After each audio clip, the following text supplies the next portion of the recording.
Hi, I'm Alex Han, and I'm a first-year MD PhD student at the University of Michigan. Here's the problem. Immune drug discovery keeps finding the same set of targets, and 90% of drug programs fail, usually because the target was wrong from the start. We know genetically supported targets are 2.6 times more likely to succeed.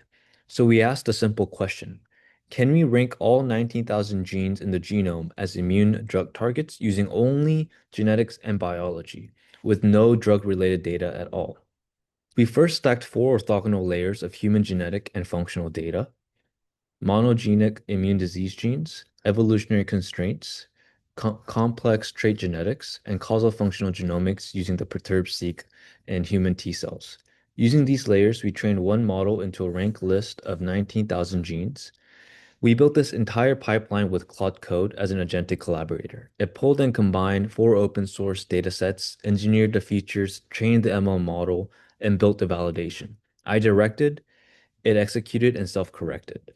And this wasn't a quick hack. It caught its own leakage risk and setting up group-aware cross-validation so no gene family could leak across folds, and also ran ablations to prove the signal truly comes from genetics, not from circular druggability features. So does our model work? Two results say yes. First, the model recovers known drug targets at 8.3-fold enrichment in its top 100 for the full model. And second, this is the part I love.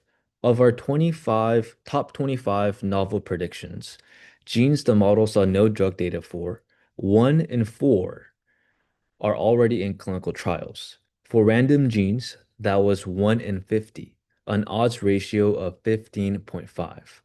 So it's independently rediscovering the industry's active pipeline and nominating what comes next, all from human genetics alone with no data on the drugs.